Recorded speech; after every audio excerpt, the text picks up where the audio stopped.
جانوروں کے نام رکھنا تو یہ نبی پاک صلی اللہ تعالیٰ علیہ وآلہ وسلم سے ثابت ہے۔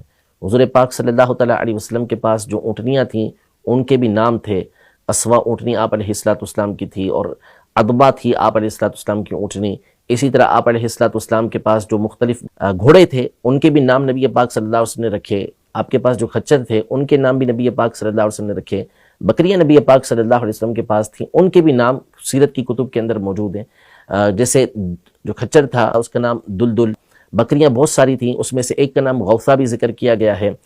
تو یوں جانوروں کے نام رکھنا تو نبی پاک صلی اللہ تعالیٰ علیہ وسلم سے ثابت ہے کہ بندہ رکھ سکتا ہے، لیکن نام وہ ہونا کہ جو پتہ چلے کہ بندہ ہے کیا۔ جب بندہ یہ چیزیں بندے کی اندر کی شخصیت کو ظاہر کرتی ہیں کہ اس کی اندر کی فطرت اور طبیعت کیسی ہے۔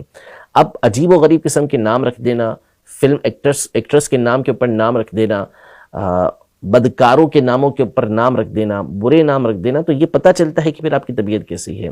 جب آپ اللہ کی راہ کے اندر ایک جانور کو قربان کرنے کے لیے لائے ہیں، اللہ پاک کی رضا کے لیے لے کر آئیں، تو پھر نام بھی کوئی خوبصورت سے رکھیں جن کا کوئی شریعت مطہرہ سے ٹکراؤ نہ ہوتا ہو، اچھے نام ہوں جن کو سن کر بندے تعجب کے اندر نہ پڑیں۔